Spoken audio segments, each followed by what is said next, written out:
सभी सखियों, सहेलियों और सखाओं को रेडियो सखी ममता सिंह का नमस्कार। चंचल जी, आपको भी हमारा नमस्कार। ममता जी, आपको और सभी सुनने वालों को चंचल वर्मा का नमस्कार। और देखिए ना, आज बहुत सारे विषय लेकर हम हाजिर हो गए हैं सखी सहेली में। लेकिन आप विषय बताने से पहले जो पत्र उलट पलट के देख रही थी, उसमें क्या लिखा है वो बताइए। दरअसल हमें पता है कि आप बहुत हड़बड़ी में हैं, जल्दी से चाह रही हैं कि सखियों को बता दें विषय, लेकिन हम चाह रहे हैं कि पत्र में जो लिखा है वो हम बता दें। अब पत्र में क्या लिखा है? पत्र तो आया ही नहीं। वही पत्र का स्थान अभी ले लिया है फेसबुक ने, और बहुत सारे जो सोशल मीडिया है उन पर कमेंट्स आते हैं, उन्हीं को हम पत्र या चिट्ठी समझकर अभी पढ़ लेते हैं। बिल्कुल। तो एक तरह से जो सोशल मीडिया है, विविध भारती का फेसबुक पेज है, और वहां पर जो श्रोताओं की टिप्पणियां आती हैं वही असल में खत है। तो उस पर जो हमारे श्रोता लिखते हैं हम उन तक पहुंचाते हैं। तो आज भी हमें मतलब वो जो उनकी टिप्पणी है उन टिप्पणियों का इंतजार रहेगा। और हाँ, अब क्या कह रही थी आप? इसके अलावा जो बहुत सारे विषय हैं आज जिन पर चर्चा होने वाली है, ऐतिहासिक स्थलों की स्वच्छता किस तरह रखी जा सकती है, हमारा क्या योगदान हो सकता है, इस पर बात करेंगे। और स्वच्छता की जब बात होती है तो स्वच्छ पौधा कार्यक्रम यानी कि क्लीन प्लांट प्रोग्राम की जो भारत सरकार की योजना है, इसके बारे में भी बात होगी। और वरिष्ठ नागरिक दिवस है, इस पर भी चर्चा होगी।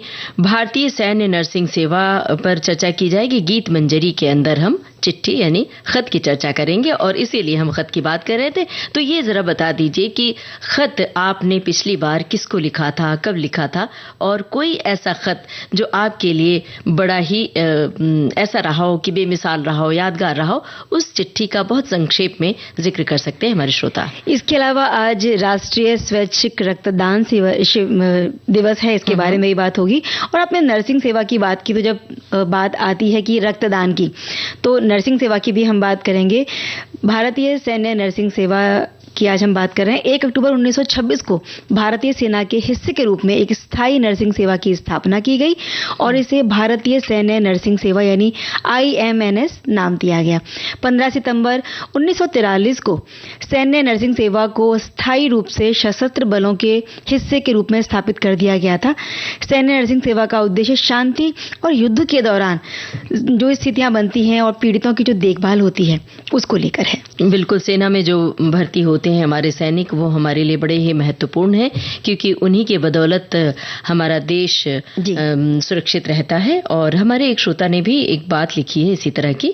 1 अक्टूबर 1926 को भारतीय सेना में एक स्थायी नर्सिंग सेवा शुरू करने का निर्णय लिया गया, और भारतीय सैन्य अस्पतालों के लिए नर्सिंग सेवा की शुरुआत हुई, जिसमें कुल 55 नर्सें थीं। 1927 में भारतीय सैन्य अस्पताल के लिए नर्सिंग सेवा का नाम बदलकर भारतीय सैन्य नर्सिंग सेवा कर दिया गया। और इस दिन अधिकारियों को सेना मेडल, परम विशिष्ट सेवा मेडल, अति विशिष्ट सेवा मेडल, इस तरह के पुरस्कारों का प्रदान भी किया जाता है। और अब हम अपने श्रोताओं को सुनवा रहे हैं एक गाना।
की फुर्सत नहीं, आप लिखते हैं मिलने की फुर्सत नहीं, छोड़िए बेरुखी है ये उल्फत नहीं, हमको था इंतजार दिल रहा बेकरार, शाम तक हम रहे रास्ता देखते, थक गई जब नजर तब मिली खबर आप आए नहीं, काम था कुछ कहीं पर हमें गम नहीं, ये भी कुछ कम नहीं, दिल के बदले लिफाफा मिला, शुक्रिया शुक्रिया शुक्रिया शुक्रिया, आपका खत मिला, आपका शुक्रिया, आपका खत मिला, शुक्रिया शुक्रिया। ममता जी, अब हम बात करते हैं कुछ स्वच्छता को लेकर। हम सब घूमने फिरने जाते हैं बहुत सारी जगहों पर, कभी बाग बगीचों में जाते हैं तो कभी वो पुरानी इमारतें जिन्हें हम ऐतिहासिक स्थल कहते हैं, जो कभी राजाओं ने बनवाई, किसी सम्राट ने बनवाई, और वो उस तरह का जो स्थापत्य कला है वो भी हमें देखने को मिलती है। हर प्रदेश में कुछ न कुछ ऐसी इमारतें, ऐसी धरोहर, हमें ऐतिहासिक धरोहर मिल जाती हैं जिसके साथ हमारी भावनाएं भी जुड़ी होती हैं। और ये ऐतिहासिक इमारतें देश विदेश से आने वाले सभी लोगों के लिए आकर्षण का केंद्र होती हैं। इनकी स्वच्छता, सुरक्षा और निगरानी के लिए जो नियम कानून बनाए गए हैं उनका पालन करना हम सभी के लिए जिम्मेदारी होती है और निजी तौर पर हमारी जिम्मेदारी होती है। और ये इसलिए क्योंकि ये बहुत प्राचीन कालीन इमारत है, इनसे हमारा इतिहास जुड़ा है, तो लंबे समय तक इनको सुंदर रखना है, सुरक्षित रखना है।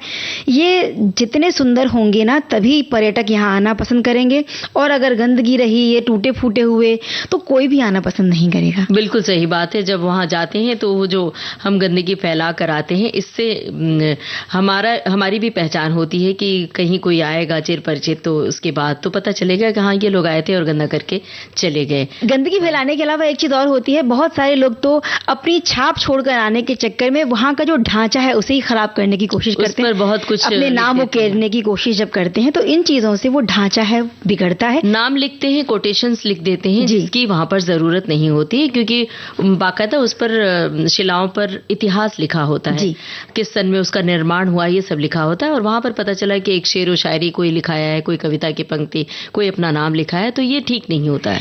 ममता जी, ऐसी जगह पे बहुत सारा सुकून होता है, हमें ताजगी मिलती है, लेकिन ये तभी होगा जब ये स्थान स्वच्छ होंगे, और अच्छा समय बिताना है, वहाँ घूमने जाना है, अच्छी यादें बनाकर आनी है, तो स्वच्छता के महत्व को सबसे पहले समझना होगा। बिल्कुल। अब भारत सरकार की ओर से जो स्वच्छता का अभियान चलाया जा रहा है, इसमें हम सबको निजी तौर पर शामिल होना होगा, तभी एक स्वच्छ भारत का निर्माण हो सकता है। अब जैसे कि अपने देश में बागवानी की जाती है, फसलें होती हैं, फल, सब्जियां और फूलों को रोग मुक्त करना है, तो भी हमें स्वच्छता की ओर ध्यान देना होगा कि इनकी स्वच्छता का ख्याल हम कैसे रख सकते हैं। कृषि और किसान कल्याण मंत्रालय की एक पहल है जिसे राष्ट्रीय बागवानी बोर्ड द्वारा भारतीय कृषि अनुसंधान परिषद के सहयोग से क्रियान्वित किया जाना है। बिल्कुल, आप स्वच्छ पौधा प्रोग्राम की बात कर रही हैं, और इसकी घोषणा फरवरी 2023 में की गई थी, ताकि ये सुनिश्चित किया जा सके कि किसानों को रोग मुक्त रोपण सामग्री उपलब्ध कराई जाएगी और फसल की हानि को काफी हद तक कम किया जा सकेगा और पैदावार में भी सुधार हो सकेगा। बिल्कुल सही कह रही हैं आप। और ये कार्यक्रम जो होता है ना, मिशन लाइफ और वन हेल्थ जैसे कार्यक्रम के साथ जुड़ता है, जो पर्यावरण के अनुकूल कृषि पद्धति को बढ़ावा देता है, और ये जो पौधे रोपे जाते हैं, इनकी सामग्री के आयात की जो जरूरत होती है उसे भी कम करता है, ताकि देश अधिक आत्मनिर्भर बन सके। भारत में फलों और सब्जियों का दूसरा सबसे बड़ा उत्पादक देश है। यहाँ बहुत ज्यादा ये चीजें उगाई जाती हैं, और पिछले कुछ सालों में बागवानी में वृद्धि भी देखी गई है ममता जी। तो फसलों का उत्पादन कई गुना बढ़ गया है, और अंतर्राष्ट्रीय बाजार में आयातक और निर्यातक दोनों ही रूप में महत्वपूर्ण स्थान भी बना है। तो ये जो कार्यक्रम है भारत को उच्च गुणवत्ता वाले फलों के निर्यातक के रूप में स्थापित करने में मदद करेगा, साथ ही साथ जिससे बागवानी के क्षेत्र में परिवर्तनकारी बदलाव भी आ सकेंगे।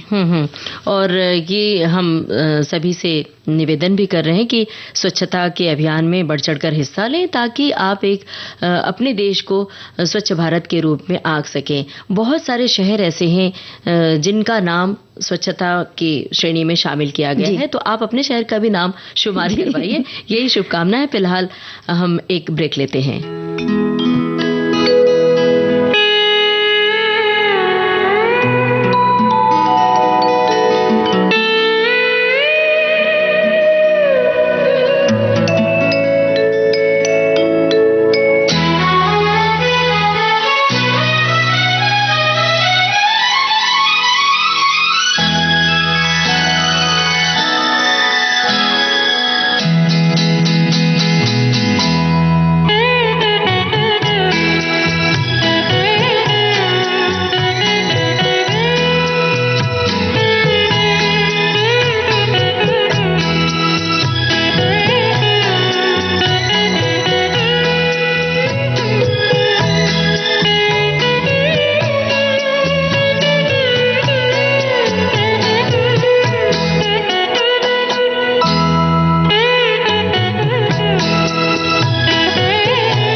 विविध भारती से यह है कार्यक्रम सखी सहेली, और चंचल जी हम स्वच्छता की बातें कर रहे थे, स्वच्छ पौधा कार्यक्रम की भी बात कर रहे थे। अगर हम स्वच्छता का ख्याल रखेंगे तो हमारी फसल, हमारे खेत लहलहाएंगे और उत्पाद भी बढ़ेगा। जी, ऐसा एक गाना सुनते हैं।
चंचल जी, अपने देश में कहें या पूरी दुनिया में एक बहुत बड़ी समस्या है, वो है अकेलापन, वो भी बुजुर्गों का अकेलापन। बुजुर्ग हमारे घर में होते हैं, होना ना होना जैसे बराबर हो जाता है, उन्हें एक समय के बाद हाशिए पर रख दिया जाता है। तो ये जो हाशिए पर रहते हैं, तो ये कोई नहीं सोचना चाहता, जानना चाहता है कि उनके भीतर क्या हलचल हो रही है, क्या कुछ चल रहा है। उनके जो अधिकार हैं उनको सम्मान दिलाना, इसीलिए ऐसे दिवस मनाए जाते हैं। और आज हम बात कर रहे हैं अंतर्राष्ट्रीय वरिष्ठ नागरिक दिवस की। और 14 सितंबर 1990 को ये तय किया गया था कि 1 अक्टूबर को मनाया जाएगा ये दिन, और इसके बाद 1991 से इस दिन की शुरुआत हो गई थी। और इसके पीछे मकसद यही है कि ये हमें अवसर देता है कि समाज में जो बुजुर्ग हैं उनका हम सम्मान करें और उनके योगदान को महत्व दें, क्योंकि उन्हीं की बदौलत तो हमारा बचपन बढ़ा हुआ है। उन्हीं के संस्कारों की उंगली थामकर हम पढ़ने लिखने के लिए स्कूल गए, कॉलेज गए और एक ऐसे मुकाम पर पहुंचते हैं बुजुर्गों की वजह से। लेकिन एक दिन हम उन्हें विस्मृत कर देते हैं। तो कम से कम जो आज का दिन मनाया जा रहा है कि अंतर्राष्ट्रीय वरिष्ठ नागरिक दिवस, इस दिन तो हम अपने ऊपर गौर फरमाएं कि हम क्या बुजुर्गों की सेवा कर रहे हैं, क्या उन्हें हम रिस्पेक्ट देते हैं। और एक कमेंट आया है हमारे पास कि बुजुर्गों के प्रति हमारी क्या जिम्मेदारी है। इस पर हमारे श्रोता ने लिखा है कि घर में हमेशा उन्हें सम्मान दें, उनकी बात सुने, घर के हर फैसले में उनसे सलाह लें, उन्हें बोझ समझकर घर से ना निकालें, बल्कि उनको अपनी जिम्मेदारी समझें। किसी कारणवश अगर आप उनसे दूर रहते हैं तो भी उनसे बात करने के लिए समय निकालें, समय समय पर उनसे मिलने भी जाएं, ताकि उन्हें अकेलापन महसूस ना हो। बड़ी अच्छी बात लिखी है। बिल्कुल सही बात है। वरिष्ठ नागरिक दिवस युवाओं को वरिष्ठ लोगों की देखभाल और संरक्षण करने के लिए जागरूकता फैलाने के उद्देश्य से वरिष्ठ नागरिक दिवस मनाया जाता है। होता क्या है चंचल जी, घर में जब जो नई पीढ़ी है और जो हमारे घर के बड़े बुजुर्ग होते हैं, वृद्ध होते हैं, उनमें और जो बच्चे होते हैं उनके बीच पीढ़ी का जो इतना अंतराल होता है, इतना गैप होता है कि ना बच्चे बड़ों की बात समझ पाते हैं, ना बड़े सोचते हैं, बुजुर्ग समझते हैं कि ये हमारे हिसाब से क्यों नहीं चल रहे हैं। और बच्चे सोचते हैं, बच्चे टेक्नोलॉजी के साथ जीना पसंद करते हैं, तो उन्हें 2 पल बैठ के उनके साथ बोलना बतियाना पसंद नहीं आता। उन्हें लगता है कि इतनी देर में तो हम अपनी पढ़ाई कर लेंगे, इतनी देर में हम कुछ और काम कर लेंगे, कंप्यूटर के डेटा पर कुछ काम कर लेंगे। तो ये जो बातें होती है ना, ये उन्हें कहीं न कहीं भीतर सालती हैं और उनके अकेलापन को बढ़ाती हैं। तो कभी फुर्सत के वक्त निकालकर उनके पास बैठें, 2 पल उनसे बतियाएं। आज के दिन को याद करने का, मनाने का यही मकसद है।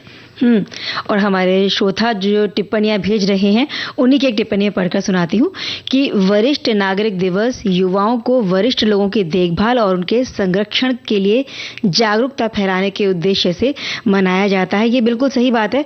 और अभी जो आप जनरेशन गैप की बात कर रही थी कि जो सोच का अंतर आता है, तो वहाँ इस सोच के अंतर को पाटने के लिए ही इन चीज़ों को समझना कैसे है, इसके प्रति लोग जागरूक होते रहे, इसीलिए तो ये दिन मनाते हैं हम। बिल्कुल। और ये भी बता दें अपने श्रोताओं को, बुजुर्गों की आबादी का प्रतिशत बढ़ रहा है। इसे देखते हुए भारत में 2007 में माता पिता और वरिष्ठ नागरिक भरण पोषण विधेयक पारित किया गया था। इस विधेयक में माता पिता के भरण पोषण, वृद्ध आश्रमों की स्थापना, वरिष्ठ नागरिकों के लिए चिकित्सा सुविधा की व्यवस्था और उनके जीवन और संपत्ति की सुरक्षा का प्रावधान भी किया गया। दुनिया भर में एकल परिवार की व्यवस्था के चलते हुए ममता जी भी हो क्या रहा है कि बुजुर्ग बहुत प्रभावित हो रहे हैं। और अक्सर देखा जाता है कि बच्चे दूसरे शहर में या तो पढ़ाई करने चले जाते हैं और पढ़ाई के बाद रोजी रोजगार के सिलसिले में भी वहीं रहने लग जाते हैं। और माता पिता या जो भी उनके घर में अन्य बुजुर्ग हैं, दादा दादी, वो अकेले रहने पर मजबूर हो जाते हैं। हालांकि कोई अपने शौक से नहीं छोड़ता, लेकिन अब काम के लिए उन्हें जाना है तो वहां रहना उनकी मजबूरी है। बिल्कुल सही बात है। वो बुजुर्ग जो किसी वृद्धाश्रम में नहीं रहते बल्कि अपने घर पर अकेले रहते हैं और उनके तकनीकी तौर पर वो सक्षम नहीं होते हैं, तो इन बुजुर्गों को समय समय पर साइबर फ्रॉड का भी शिकार होना पड़ जाता है, क्योंकि उन्हें तकनीकी जानकारी इतनी नहीं होती है। कई बार धोखाधड़ी करके इनके एटीएम से पैसे भी निकाल लिए जाते हैं। इस तरह के कई मामले आए दिन सुनने को मिलते हैं। कई बार घर में उनके अकेलेपन का फायदा उठाकर उनके घर लूट मार भी हो जाती है, चोरी भी हो जाती है। तो कहीं ऐसा तो नहीं कि हम अपनी जिम्मेदारी से बचकर अपने बुजुर्गों को अकेला छोड़ रहे हैं, तो कहीं कुछ व्यवस्था ऐसी करनी चाहिए कि बुजुर्ग आपके संरक्षण में रहें। और सिर्फ साइबर फ्रॉड की ही बात नहीं, बहुत छोटे छोटे से उनके काम कई बार ऐसे होते हैं कि उनको अपने समय पर दवाइयाँ मिलवानी है, जो एक टेस्ट या चेकअप उनके समय समय पर होते रहते हैं, उसके लिए वो नहीं जा पाते हैं। तो अभी तो धोखाधड़ी इस तरह की भी होने लगी कि टेस्ट के बहाने कुछ लोग घर पर आ गए, बुजुर्गों का टेस्ट करना है। तो इन चीज़ों से सचेत और सावधान रहना है। इसके लिए बहुत सारे लोग जो जागरूक हैं, घर पर सीसीटीवी कैमरा भी लगवा कर रखते हैं, ताकि वो उनके ध्यान में रहे कि घर पर कौन आया, कौन गया, या कहीं उनके साथ घर में रहते हुए कोई दुर्घटना तो नहीं हुई। बिल्कुल। और अब एक गाना सुनते हैं। एक महल हो सपनों का, एक महल हो सपनों का, फूलों भरा आंगन हो और साथ हो अपनों का। एक महल हो सपनों का, फूलों भरा आंगन हो और साथ हो अपनों का। एक महल हो सपनों का।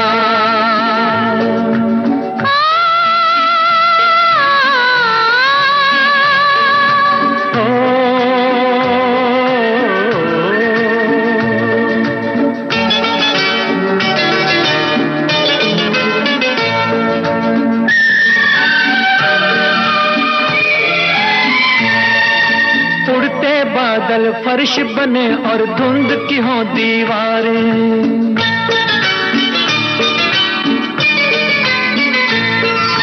उड़ते बादल फर्श बने और धुंध की हो दीवारें, छत के झिलमिल कारे तेरा मेरा नाम पुकारे। एक महल हो सपनों का, एक महल हो सपनों का।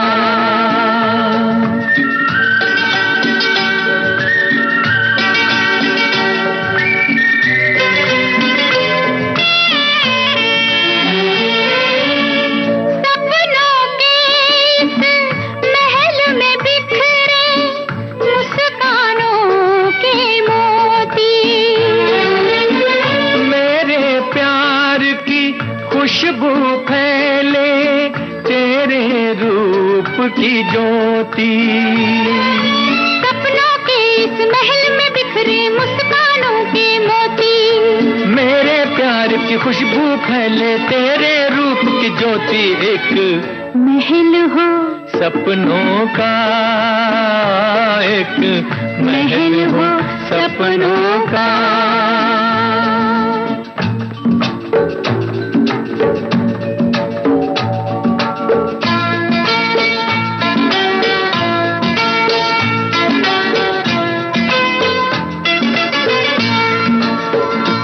मैं तेरे नैनों पर कर दूं अपना सब कुछ वारी,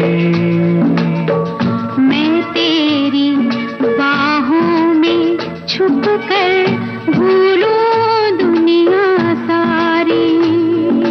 मैं तेरे नैनों पर कर दूं अपना सब कुछ वारी, मैं तेरी बाहों में छुप कर भूलूं दुनिया सारी। एक महल हो सपनों का, एक महल हो सपनों का। बाबूरामन देखने चला एक सपना। 3 अक्टूबर विविध भारती की सालगिरह का जश्न,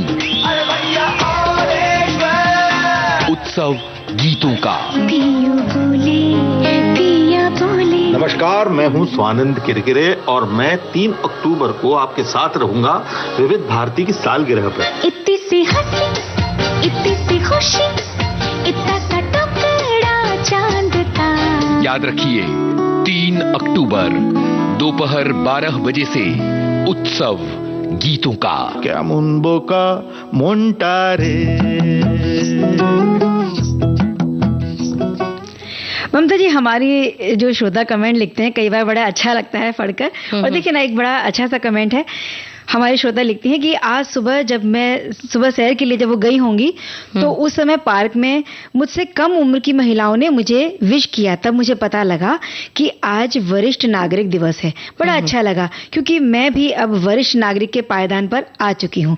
और बाद में लिखती हैं कि वरिष्ठ नागरिक दिवस की हार्दिक शुभकामनाएं। क्या बात है, जब वरिष्ठ नागरिक के पायदान पायदान पर आप पहुंच गई हैं, तो वो काम जिंदगी के जो छूट गए हैं, जो आप नहीं कर पाई अपनी तमाम व्यस्तताओं के कारण, अब वो काम शुरू कर लीजिए। क्योंकि जब वरिष्ठ नागरिक के खाते में आपका नाम शुमार हो जाता है, तो ऐसा नहीं सोचना चाहिए कि अरे अब हमारी उम्र हो गई, अब काम करने की उम्र चली गई, बल्कि एक नया जीवन शुरू होता है।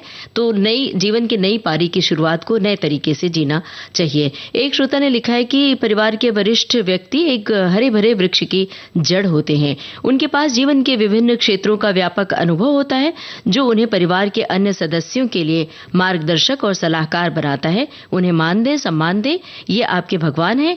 परिस्थितियां कैसी भी हों, असहाय अवस्था में उन्हें अपने से दूर ना करें, तभी वरिष्ठ नागरिक दिवस मनाने की सार्थकता। और एक श्रोता लिख रहे हैं कि वाह भाई, ऐसा भी होता है कि वरिष्ठ नागरिक दिवस भी मनाया जा रहा है आज के दिन। तो चलिए, आज तो उनके हित की बात होगी, बिल्कुल उनके हित की बात की जाएगी। सिर्फ बात नहीं, बल्कि आप उसको बात को कारगर करें। बिल्कुल, और ऐसी चीज़ों से जुड़े बहुत सारे कानून बनते हैं, उनके भरण पोषण इलाज से जुड़े कानून भी बने हैं। लेकिन सिर्फ कानून बन जाने से किसी समस्या का समाधान नहीं होता। ये तो तब होगा जब हम सभी नागरिक मिलकर उनके प्रति संवेदनशील हो जाएंगे। अब एक ब्रेक लेते हैं, फिर और बातें करते हैं।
दोस्तों, विविध भारती से इस समय आप सुन रहे हैं कार्यक्रम सखी सहेली, और फिर से हाजिर हैं हम सखी सहेली में।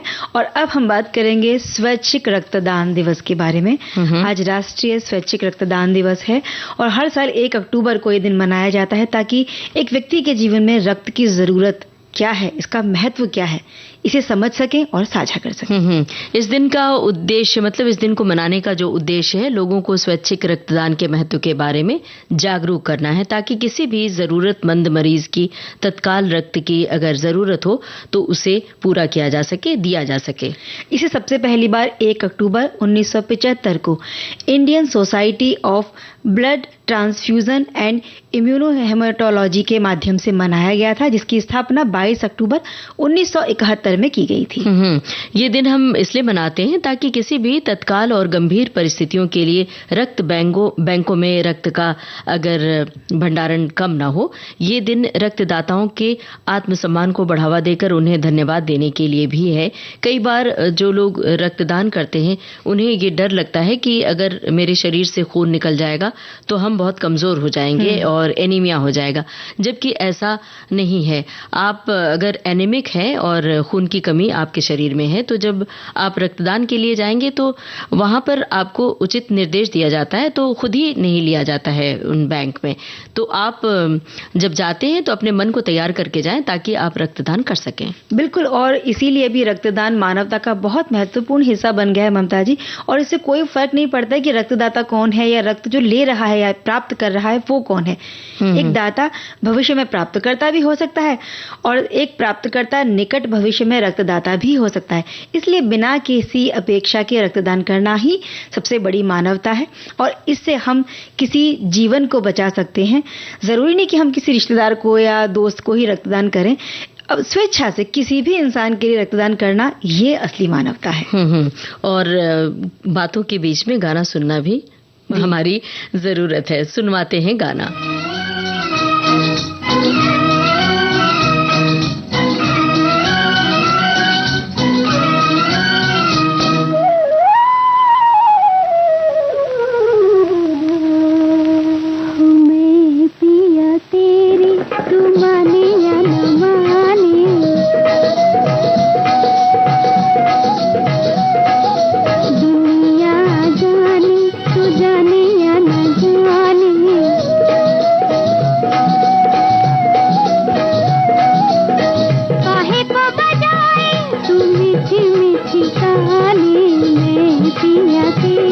तू माने या न माने।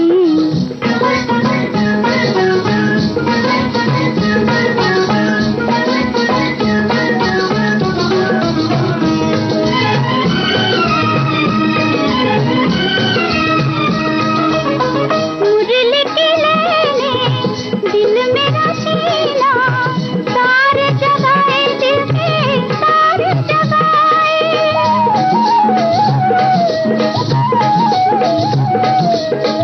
राग बिखेरे जब तेरे दिल ने, राग उठाए मैंने राग उठाए। मिटने न दूंगी ये प्यार के तराने, मैं जिया तेरी तू माने या न माने।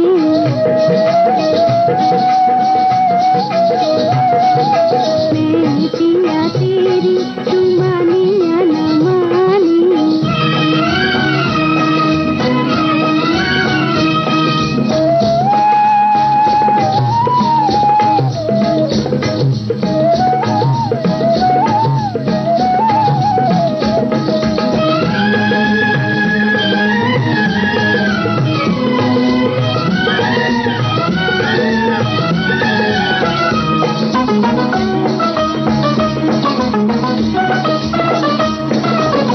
प्रीत की डोरी तुम संग बांधी, तुम संग बांधी सैया तुम संग बांधी।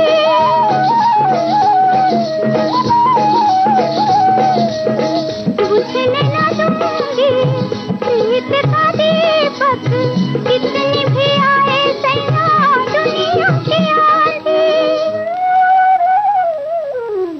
मैं नहीं बदली बदले जमाने, मैं जिया तेरी तू माने या न माने। चंचल जी, रक्तदान से जुड़ी कुछ बातें अभी रह गई थी जो आप कहना चाह रही हैं, लेकिन उससे पहले एक श्रोता की टिप्पणी है वो मैं पहुंचा दूं। एक श्रोता ने लिखा है कि आजकल हॉस्पिटल में विविध बीमारियों से पेशेंट को खून की ज़रूरत होती है और वहां इसका शॉर्टेज हो रहा है। कई बार इनके अनुसार खून न मिलने के कारण जान से हाथ धोना पड़ जाता है। इस कारण लोगों को स्वैच्छिक रक्तदान करने का आह्वान कर रही है सरकार, तो ये बहुत अच्छा कदम है। और रक्त की वजह से कई बार कुछ रोगों का संचार भी हो जाता है, तो रक्त संचारित रोगों को रोकने के लिए जो जमा किया गया रक्त है उसकी सावधानी पूर्वक जांच और उसका परीक्षण करना भी बहुत ज़रूरी होता है ममता जी, ताकि किसी के जीवन के लिए खतरा पैदा ना हो। बहुत सारी बीमारियां होती हैं जैसे AIDS, syphilis, hepatitis B, hepatitis C, malaria, बहुत सारी अन्य बीमारियां जो संक्रमण से फैल सकती हैं, उनको रोका जा सके इसके लिए जांच अनिवार्य है। और स्वैच्छिक रक्तदाता कभी झूठ नहीं बोलते, इसीलिए अपनी अग्रिम जांच के लिए भी वो सहमत हो जाते हैं, ताकि उनकी जो नीयत है किसी की जान बचाने की, वो उस चीज को पूरा कर सकें। और एक श्रोता ने लिखा है कि इस संबंध में कुछ गलतफहमियां होती हैं, जैसे कि रक्त कणिकाएं जो होती हैं, लाल रक्त कणिकाएं हमारे शरीर में अनवरत बनती और बिगड़ती रहती हैं, इसलिए रक्तदान करने से कोई नुकसान नहीं होता है। दान की क्षतिपूर्ति शरीर अपने आप कर लिया करता है। फिर दान दिया गया रक्त किसी जरूरतमंद रोगी की जान बचा सकता है, इसलिए ये जो मुहिम है इसमें शामिल होकर रक्तदान जरूर करें। एक एक्ट है, ड्रग्स एंड कॉस्मेटिक एक्ट 1940, इसके अनुसार जो रक्तदान करना चाहते हैं उनके लिए कुछ मानदंड हैं। जैसे रक्तदाता की आयु 18 से 60 साल के बीच की होनी चाहिए, उसका वजन 45 किलो या उससे अधिक होना चाहिए, पल्स रेट 60 से 100 प्रति मिनट होनी चाहिए, रक्तचाप सामान्य होना चाहिए, HB यानी हीमोग्लोबिन 12.5 प्रति मिलीग्राम होना चाहिए, और शरीर का तापमान 37.5 सेंटीग्रेड से अधिक नहीं होना चाहिए। दरअसल जब ये रक्तदान करने के लिए जाते हैं लोग, तो वहां पर ये सब पड़ताल हो जाती है, तो श्रोता जो सुन रहे हैं वहां जाकर ये सब जांच करवा के खुद ही रक्तदान कर सकते हैं। फिलहाल ये गाना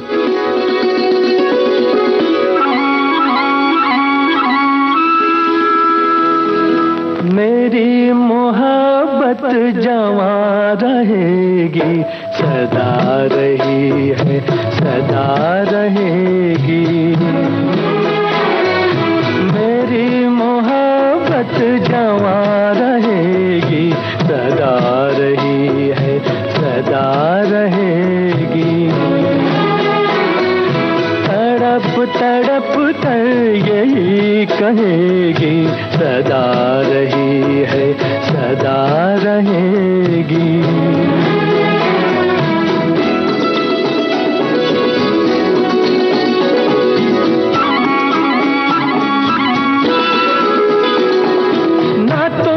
कोई ज़माने भर में हो, ना तुम सा कोई ज़माने भर में, तुम्ही को चाहा मेरी नजर ने, तुम्ही को चाहा मेरी नजर ने, तुम्हें चुना है, तुम्हें चुनेगी, सदा रही है, सदा रहेगी। जवां रहेगी, सदा रही है, सदा रहेगी।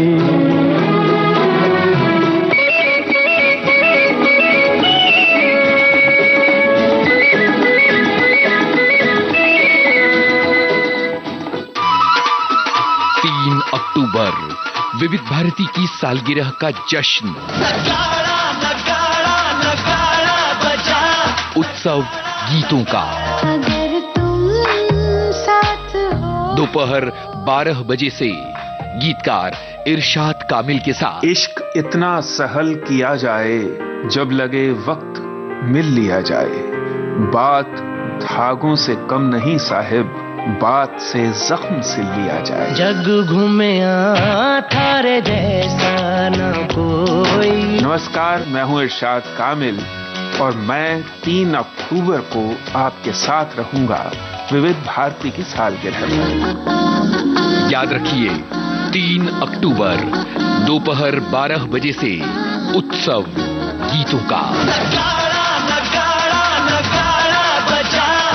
विविध भारती पर इस समय कार्यक्रम है सखी सहेली, और चंचल जी, जो चिट्ठी आई ही नहीं उस चिट्ठी को हम लोग पढ़ रहे थे माइक से पहले। मतलब चिट्ठियों की हम बातें कर रहे थे कि एक ज़माना था चिट्ठियाँ आती थी और पढ़ते थे, यहाँ तक कि एक चिट्ठी आती थी पूरा परिवार बैठकर सुनता था, कोई एक पढ़कर सुनाता था और सब लोग पढ़ते थे, सुनते थे और साथ साथ रोते थे, हंसते थे, क्योंकि चिट्ठी बड़ी दूर से आती थी, किसी आत्मीय की आती थी। लेकिन भाई अभी हम 21वीं सदी में जी रहे हैं, जहाँ अब जब चाहे किसी से भी अपनी जो तकनीकें आ गई हैं, इनके जरिए अलग अलग बहुत सारे माध्यम है, उनसे बात कर सकते हैं, उनका हालचाल जान सकते हैं। लेकिन एक समय था जब इन चीजों के बारे में सोचना ही संभव नहीं था। लेकिन जो चिट्ठियों में वो जो घटनाओं की बात होती थी, जो खुशबू होती थी, जो प्यार होता था, वो जो छुअन होती थी चिट्ठियों में, वो फोन पर बात कर लें या तकनीक के जरिए सीधे बात कर लेते हैं तो वो आनंद नहीं आता है। बहरहाल, लेकिन इसका मतलब ये नहीं कि हम तकनीक से दूर होकर हम फिर से चिट्ठी की ओर लौट जाए। चिट्ठी तो एक समय था कि उसे, उन चिट्ठियों को हमने आज भी सहेज कर रखा हुआ है, जब वक्त मिलता है तो उसे पलट कर रख लेते हैं। तो समय के साथ हमें बदलना तो पड़ता है, समय के साथ आगे तो बढ़ना पड़ता है। और आज के युग के जो बच्चे हैं या जो आने वाली हमारी पीढ़ियां होंगी, उनके लिए चिट्ठियां इतिहास बनकर रह जाएंगी। और इतिहास की हम बात करें तो जब अंग्रेज यहाँ राज करते थे, यानी कि ब्रिटिश राज के समय ही डाकघर की स्थापना हो गई थी और उन्होंने इस सेवा की शुरुआत की थी ताकि जो व्यापारिक हित हैं और संचार की आवश्यकता है उनको पूरा किया जा सके। लेकिन आज़ादी के बाद भी हम सबके लिए सुख दुख के साथी और आम जनता के लिए संचार का साधन बन गया।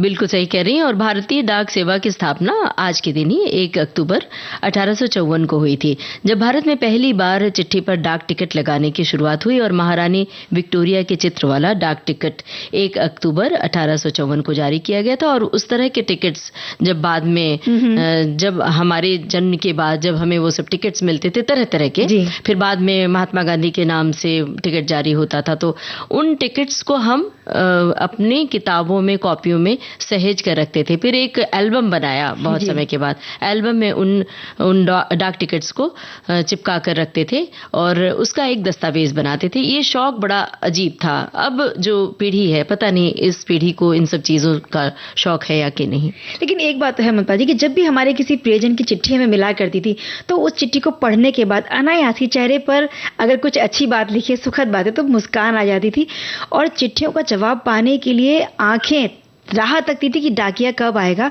और खत मिलने के बाद जो ऐसा बहुत सारे लोग थे जिन्हें लिखना पढ़ना नहीं आता था, डाकिए से ही और चिट्ठी पढ़ने के अंदाज से पता चल जाता था कि चिट्ठी में है क्या, मतलब कौन सी वाली चिट्ठी है, प्रेम पत्र है या माता पिता की चिट्ठी है। अगर प्रेम पत्र है तो वो जो चेहरे की मुस्कुराहट की बात की तो वो पता चल जाता था कि घूंघटे में मुखड़ा छुपाकर भी डाकिए से चिट्ठी लिखवाई जाती थी। बिल्कुल। खत लिख दे सांवरिया के नाम बाबू, खत लिख दे सांवरिया के नाम बाबू, कोरे कागज पे लिख दे सलाम बाबू। वो जान जाएंगे पहचान जाएंगे कैसे होती है सुबह से शाम बाबू, कैसे होती है सुबह से शाम बाबू। वो जान जाएंगे पहचान जाएंगे, खत लिख दे सांवरिया के नाम बाबू, पूरे कागज पे लिख दे सलाम बाबू। वो जान जाएंगे पहचान जाएंगे, खत लिख दे।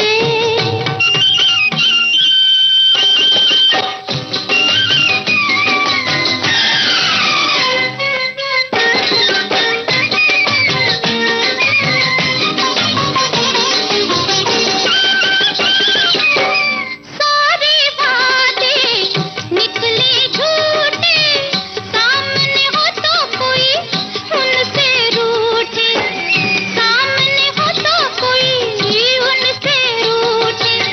ले गई भैरन शहर पिया को, राम करे के ऐसी नौकरी छूटी उन्हें जिसने जिसने उन्हें जिसने बनाया गुलाम बाबू, पूरे कागज पे लिख दे सलाम बाबू। वो जान जाएंगे पहचान जाएंगे, खत लिख दे ना।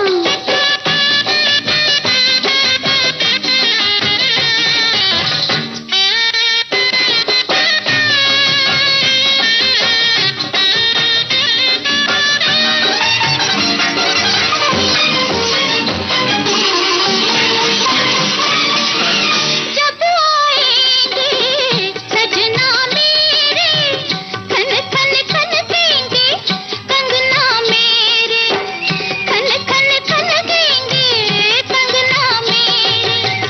पास गली में घर है मेरा, उस दिन तू भी आना अंगना मेरे। कुछ तुझको तुझको कुछ तुझको मैं दूंगी इनाम बाबू, पूरे कागज पे लिख दे सलाम बाबू। वो जान जाएंगे पहचान जाएंगे, खत लिख दे। और बहुत कुछ है लिखवाना, कैसे बताऊं तुझे तू बेगाना, कैसे बताऊं तुझे तू बेगाना। शर्म से अखियां झुक जाएंगी, धड़क उठेगा मेरा दिल दीवाना। बस आगे आगे बस आगे नहीं तेरा काम बाबू, पूरे कागज पे लिख दे सलाम बाबू। वो जान जाएंगे पहचान जाएंगे कैसे होती है सुबह से शाम बाबू, कैसे होती है सुबह से शाम बाबू। ममता जी, चिट्ठी को पहुंचने में कभी कभी हफ्ता 10 दिन भी लग जाते थे। तो जब कोई आपातकालीन परिस्थिति हुआ करती थी तो तार के माध्यम से सूचना दी जाती थी। और डाकिया भी ऐसे होते थे कि वो तार पहुंचाने में देरी नहीं करते थे। टेलीफोन और मोबाइल जब धीरे धीरे आए तो तार सेवा की जरूरत खत्म होती गई और 1.5 सदी से भी ज्यादा का सफर खत्म करने के बाद आखिरकार ये सेवा को 2016 में बंद कर दिया गया था। वो एक ऐसा समय था जब एक डाकिया लंबे समय तक एक ही क्षेत्र में काम करता था। घरों में उसके रिश्ते पारिवारिक से हो जाते करते थे। घर घर जाकर जब वो घंटी बजाते तो लोग घंटी की आवाज सुनते ही समझ जाते थे कि डाकिया आया होगा, क्योंकि डाकिया का एक समय निश्चित होता था। और गांव में तो जब डाकिया कहीं किसी घर में पहुंचते थे तो पूरे गांव में खबर हो जाती थी कि डाकिया आया है, डाकिया आया है, और सब लोग द्वार पर आ जाते थे चिट्ठी के इंतजार में। और किसी और का दरवाजा खटखटाया जाता था, लेकिन पड़ोस वाले भी आ जाते थे और वो पूछते थे कि भाई हमारा भी कोई चिट्ठी आई है, हमारा भी कोई पत्र आया है, क्योंकि अपनों का हालचाल जानने का तब एक यही मात्र माध्यम हुआ करता था और बेसब्री से इंतजार हुआ करता था चिट्ठी का। और एक श्रोता ने भी कुछ इसी तरह की बात लिखी है कि आजकल लोग लिखना पढ़ना भूलते जा रहे हैं। हम लोग चिट्ठी लिखने के लिए अक्षर को बहुत सुंदर लिखने की कोशिश करते थे, पर वो बात अब कहाँ है। एक श्रोता ने लिखा है कि जहां छिपाकर थे रखे कभी तुम्हारे पत्र, उस किताब का हर सफा महक रहा सर्वत्र। ये जो लिखावट वाली बात लिखी है ना, हमने तो देखा है कि कई बार ये भी कहा जाता था कि चिट्ठी लिखो तो सुलेख लिखने जैसा होगा, आपकी हैंडराइटिंग सुधर जाएगी। और जो सीमा पर हमारे जवान तैनात हैं, जो देश की रक्षा कर रहे हैं, उनके लिए तो चिट्ठियां ही जीने का एक जरिया हुआ करती थी। चिट्ठी लिखने के बाद अक्सर अंत में एक लाइन और लिखा करते थे कि थोड़े लिखे को बहुत समझना, आगे आप समझदार हैं। उनके लिए तो चिट्ठी वरदान हुआ करती थी। संदेश आते हैं हमें तड़पाते हैं, तो चिट्ठी आती है पूछे जाती है कि घर कब आओगे, कि घर कब आओगे, लिखो कब आओगे, कि तुम बिन ये घर सूना सूना है। कभी ममता की प्यार की गंगा की तो चिट्ठी आती है, साथ बुलाती है। मेरे दिन बचपन के खेल वो आंगन के, वो साया आंचल का, वो टीका काजल का, वो लोरी रातों में, वो नरमी हाथों में, वो चाहत आंखों में, वो चिंता बातों में, बिगड़ना ऊपर से, मोहब्बत अंदर से, करे वो देवी माँ। यही हर खत में पूछे मेरी माँ कि घर कब आओगे, कि घर कब आओगे, लिखो कब आओगे, कि तुम बिना आंगन सूना सूना है। संदेश आते हैं हमें तड़पाते हैं, तो चिट्ठी आती है वो पूछे जाती है कि घर कब आओगे, कि घर कब आओगे, लिखो कब आओगे, कि तुम बिन ये घर सूना सूना है। वो भी चिट्ठियों का क्या जमाना था, कागज के टुकड़ों से प्रेम बताना था। डाकिया घर की कुंडी खटखटाता था, प्यारे हाथों से खत को पकड़ाता था। साइकिल की घंटी जैसे ही सुनाई दे, खुशखबरी की कोई आन बधाई दे। चिट्ठी का कोना फटा सा दिख जाए, देखते ही आंखों से आंसू आ जाए। अनहोनी का संकेत वो दिखाना था, वो भी चिट्ठियों का क्या जमाना था। खुशियों और गमों से भरा ठोकर ठिकाना था, वो भी चिट्ठियों का क्या जमाना था। कागज के टुकड़ों से प्रेम बताना था, वो भी चिट्ठियों का क्या जमाना था। सही बात है, चिट्ठियों का जमाना अब सिर्फ एक इतिहास बनकर रह गया है। और सुखविंदर सिंह मनसीरत की एक कविता पढ़ रही थी, कुछ अंश हमने इस कविता का लिया, बहुत अच्छी पंक्तियां थी। और उस जमाने में सही बात है कि चिट्ठी को देखकर ही समझ जाते थे कि इसमें कुछ अच्छी सूचना है या बुरा, क्योंकि अगर कोना फटा हुआ दिखा तो कोई अशुभ सूचना है, इसका संकेत हमें मिल जाता था। और 3 तरह के अमूमन पत्र हुआ करते थे ममता जी, पोस्ट कार्ड, अंतर्देशीय और लिफाफा। पोस्ट कार्ड में कोई भी गोपनीय सूचना नहीं लिखी जाती थी, क्योंकि एक खुला पत्र होता था। अंतर्देशीय में 4 फोल्ड होते थे, तो अगर कुछ गोपनीय बात है तो इसमें लिखी जा सकती थी। किसी विशेष व्यक्ति को ये लिखा जाता था और ऊपर एक नाम लिख दिया जाता था कि सिर्फ उन्हीं को मिले। और डाकिये भी बड़े समझदार होते थे, उसी व्यक्ति को वो पत्र लाकर दिया करते थे। अगर कुछ भेजना है आपको, जैसे राखी है या अन्य कोई छोटा सा सामान है, कोई चिट्ठी पत्री, कुछ फूल भेजे जाते थे, तो वो लिफाफे में भेजे जाते थे।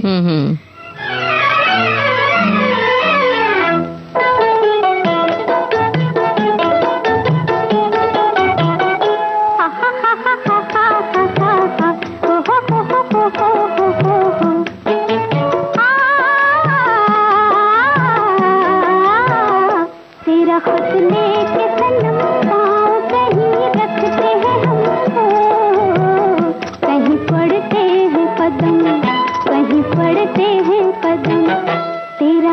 लेके सनम पाँव कहीं रखते हैं हम, कहीं पड़ते हैं कदम, कहीं पड़ते हैं कदम।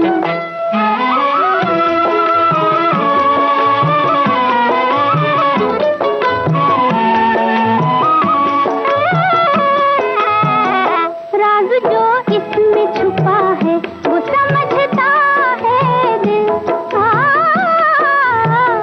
राज जो इसमें छुपा है वो समझता है दिल। कैसे खोले तेरा खत हमसे धड़कता है दिल, ये दिल ठहरे जरा, नजर ठहरे जरा, होश में आए जरा हम, तेरा खत लेके सनम पाँव कहीं रखते हैं हम,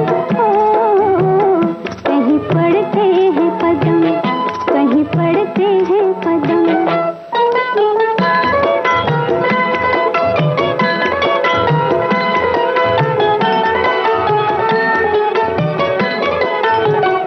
इसमें जो बात भी होगी बड़ी कातिल होगी,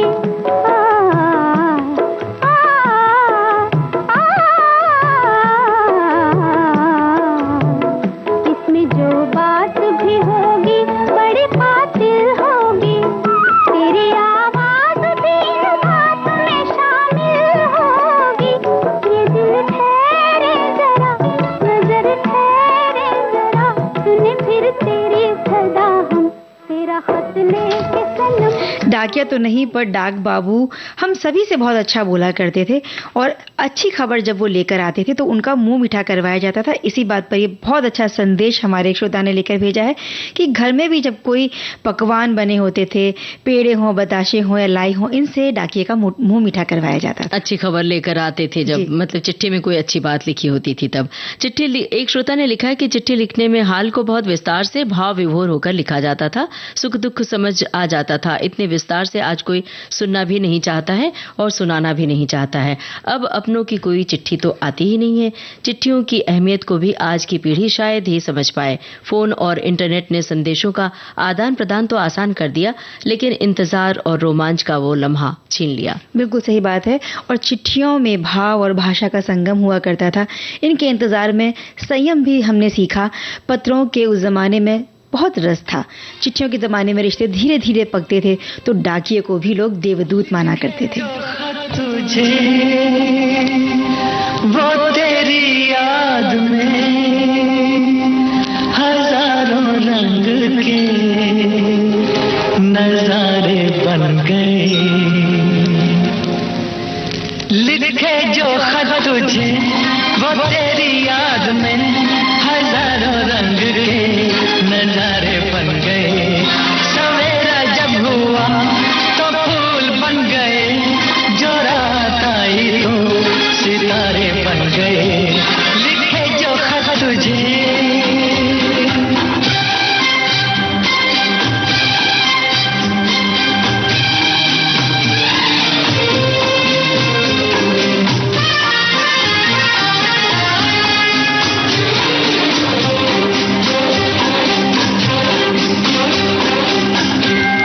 कोई नगमा कहीं गूंजा, कहा दिल ने ये दुआई, कहीं चटकी कली कोई, मैं ये समझा तू शर्माई।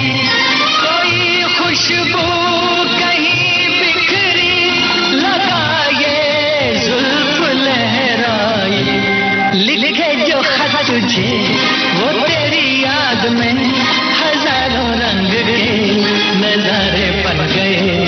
सवेरा जब हुआ तो फूल बन गए, जो रात आई तो सितारे बन गए, लिखे जो खत तुझे। तो खत कुछ संभाल कर रखे हो तो कभी कभार पढ़ लिया करिए। फिलहाल वक्त नहीं है कि कुछ बोलें बतियाएं या गाना सुनवाएं। लेते हैं सखियों और सखाओं से इजाजत। आप सभी को ममता सिंह और चंचल वर्मा का नमस्कार।